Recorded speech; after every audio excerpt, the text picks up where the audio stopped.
Good morning, सुप्रभात। स्वागत है आप सभी का। आप देख रहे हैं समृद्धि न्यूज और मैं हूं आपके साथ पूजा तवल। वक्त हो चला दिन भर की बड़ी खबरों की ओर करने का। शुरुआत करेंगे दिन की सुर्खियों के साथ। कांग्रेस के पूर्व पहलवान और बीजेपी नेता बबीता फोगाट के ऊपर निशाना साधते हुए उन पर राजनीति के लिए अपनी ही बहनों का साथ न देने का आरोप लगाया जा रहा है।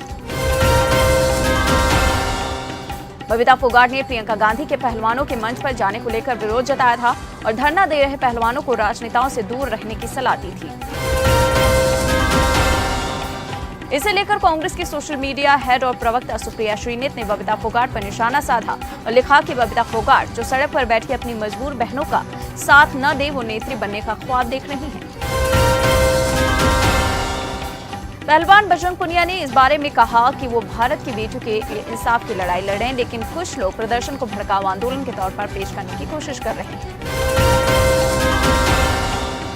कांग्रेस नेता सलमान अनीस सोज ने ट्वीट कर अमिताभ बच्चन से गुजारिश की है कि वो दिल्ली के जंतर मंतर पर प्रदर्शन कर रहे पहलवानों का समर्थन करें। पहलवानों के प्रदर्शन को एक हफ्ता से ऊपर। वहीं अगर सिनेमा जगत से पहलवानों को सपोर्ट करने वाले लोगों की बात करें तो इसमें पूजा भट्ट, स्वरा भास्कर, सोनू सूद, उर्मिला मांडोडकर के नाम शामिल हो गए। इन सभी लोगों ने बीजेपी सांसद ब्रजभूषण के खिलाफ कार्रवाई की मांग की है। दिल्ली के जंतर मंतर पर प्रदर्शन कर रहे पहलवानों ने मंच की राजनीति के लिए इस्तेमाल न करने की अपील की है। कथित रूप से यहां मोदी विरोधी के नारे लगे थे। वहीं केजरीवाल और कांग्रेस नेता प्रियंका गांधी भी जंतर मंतर पहुंचे थे। पीएम मोदी को निशाने पर लेते हुए सीएम केजरीवाल ने कहा कि उन्होंने बच्चों को पढ़ाने वाले को जेल में डाल दिया, लेकिन खिलाड़ियों का शोषण करने वालों को वो गले लगाते हैं। पीएम मोदी ने बेंगलुरु नॉर्थ निर्वाचन क्षेत्र में रोड शो किया। कर्नाटका में लोग 10 मई को मतदान करेंगे। वोटिंग से 3 दिन पहले पीएम मोदी पूरे राज्य में कम से कम 19 रैलियों को संबोधित करेंगे। कर्नाटका में कांग्रेस का नेतृत्व डीके शिवकुमार कर रहे हैं। उनके कंधों पर जिम्मेदारी है कि वो एक बार फिर से कांग्रेस को सत्ता में लाएं। गैंगस्टर से नेता बने अतीक अहमद की हत्या के बाद हर दिन एक से बढ़कर एक नए खुलासे हो रहे हैं। अब इस मामले में नई खबर आई है कि अतीक ने दिल्ली में एक बड़े नेता की मदद से 100 करोड़ की संपत्ति खरीदी थी। केंद्रीय मंत्री जितेंद्र सिंह इस सप्ताह के अंत तक ब्रिटेन के दौरे पर हैं। उन्होंने लंदन में भारतीय प्रवासियों से बातचीत कर पीएम मोदी की तारीफ की और कहा कि मोदी जी के प्रधानमंत्री बनने के बाद से भारतीयों का सम्मान बढ़ा है। केजरीवाल के सीएम हाउस में हुए रेनोवेशन में खर्च पर मनोज तिवारी ने केजरीवाल को चैलेंज करते हुए कहा कि अगर उनमें दम है तो कैमरे को अपने घर में दाखिल होने दे और सच्चाई लोगों के सामने आने दे। वहीं बीजेपी सांसद ने यह भी कहा कि अपनी लोकसभा में जाकर लोगों को बताऊंगा कि ऑक्सीजन से लोग मर रहे थे तब केजरीवाल शीश महल बना रहे थे। एलजी ने रिपोर्ट तलब की है, उसमें अब दूध का दूध पानी का पानी हो जाएगा। खड़गे की पीएम मोदी पर कथित विवादित टिप्पणी को लेकर राजनाथ सिंह ने कहा कि कांग्रेस स्वस्थ लोकतांत्रिक परंपराओं को नुकसान पहुंचा रही है। पीएम कोई व्यक्ति नहीं बल्कि एक संस्था है।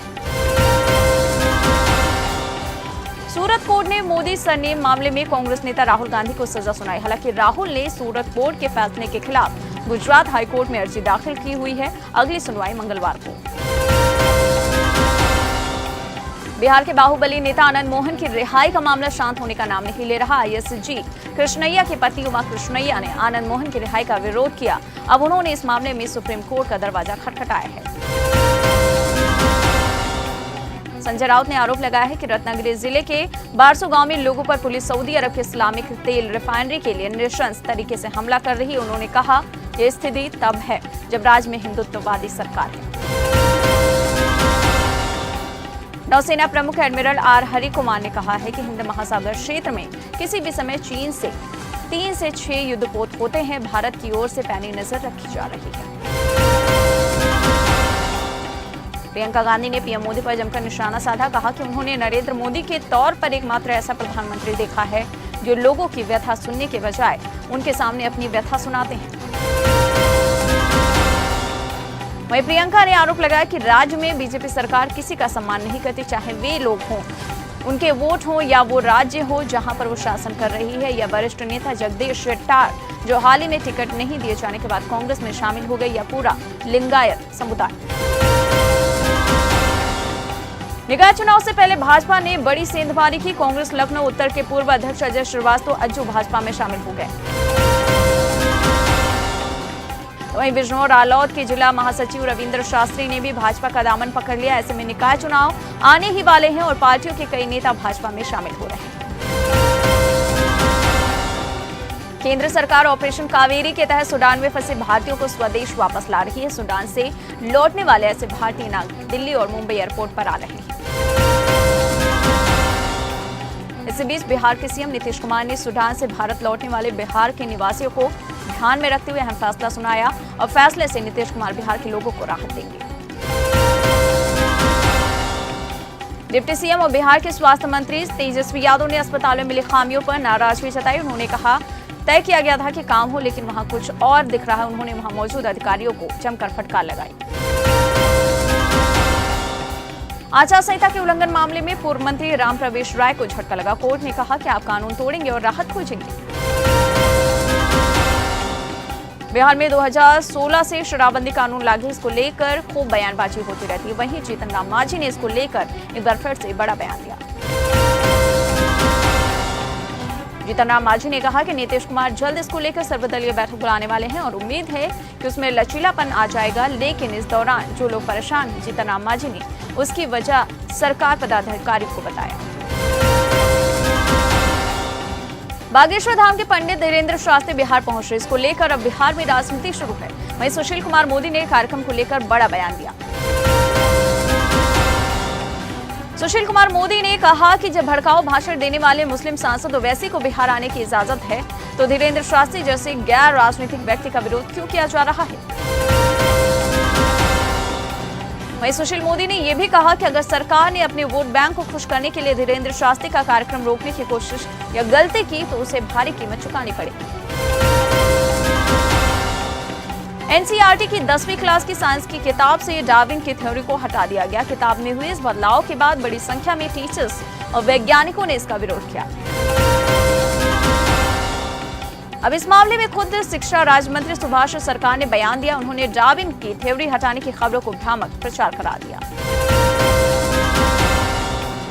महाराष्ट्र के लिए अप्रैल का महीना अच्छा नहीं दिख रहा है। राज्य के मराठवाड़ा क्षेत्र में अप्रैल महीने में हुई बारिश और ओलावृष्टि से जुड़ी घटनाओं में करीब 25 से ज्यादा लोगों की मौत हो गई। करीब 67% जमीन में लगी फसल बर्बाद हुई। अनूप मलिक बन सकते हैं उत्तराखंड के प्रमुख वन संरक्षक। धीरेन्द्र शास्त्री ने अब कहा कि जातिवाद के रहते भारत हिंदू राष्ट्र नहीं बन सकता। कहा जब शास्त्रों की बात हम ही नहीं कहेंगे तो कौन करेगा।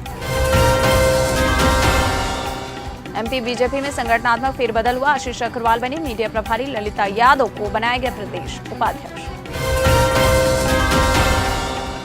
पहलवानों के धरने में समर्थन करने पहुंचे चंद्रशेखर आजाद ने पीएम मोदी का नाम लेकर तंज कसा। कहा पिछले कुछ समय में बहुत कुछ बदला है, इस बात को गहराई से सोच लो आप, ये आज की लड़ाई नहीं है।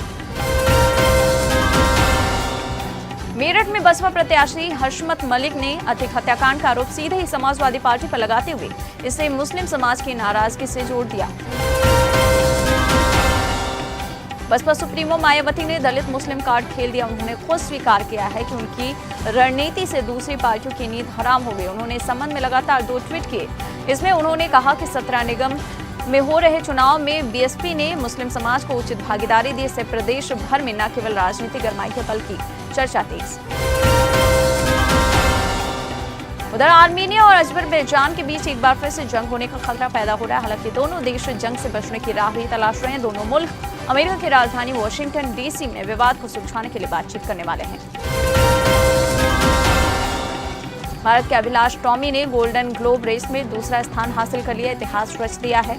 भारतीय नौसेना के पूर्व कमांडर अभिलाष इस रेस को पूरा करने वाले पहले भारतीय बन गए। झारखंड के खूंटी में कस्तूरबा गांधी बालिका आवासीय विद्यालय की 10 छात्राओं ने जेईई में 2023 क्वालिफाई करके इलाके का नाम रोशन कर दिया है। खूंटी जिला प्रशासन की ओर से अब इन छात्राओं को कस्तूरबा गांधी बालिका विद्यालय कालामाटी में जेईई एडवांस परीक्षा की तैयारी कराई जाएगी। भारतीय रेलवे बोर्ड बहुत जल्द ही दिल्ली से वंदे भारत ट्रेन दौड़ाने की तैयारी में। बताया जा रहा है कि मई 2023 में इस ट्रेन का ट्रायल हो सकता है। दिल्ली के एमसीडी स्कूलों में भी होगा एसएमसी यानी स्कूल मैनेजमेंट कमेटी का गठन। मेयर शैली ओब्रायन बोली। दिल्ली के एलजी ने सीएम आवास पुनर्निर्माण को लेकर मुख्य सचिव नरेश कुमार को 15 दिन में रिपोर्ट देने का आदेश दिया है। कर्नाटक में करीब एक हफ्ते के बाद होने वाले विधानसभा चुनाव के लिए कर्नाटक में पहली बार वोट फ्रॉम होम के ऑप्शन की घोषणा करने के बाद चुनाव आयोग ने इस अभियान की शुरुआत कर दी है। रविवार को हुए पीएम मोदी की मन की बात को कांग्रेस जयराम रमेश ने पीएम मोदी के कार्यक्रम के मद्देनजर उनका घेराव किया। उन्होंने पीएम के शो मन की बात को मौन की बात बताया। और ऑनलाइन खाना मंगाने वालों के लिए बुरी खबर है। बता दें, फूड डिलीवरी प्लेटफॉर्म स्विगी ने सभी यूजर्स से प्रति ऑर्डर ₹2 चार्ज वसूलने का लागू कर दिया है। तो आज की बात बस यहीं तक। कल फिर होगी मुलाकात। जय हिंद, जय भारत।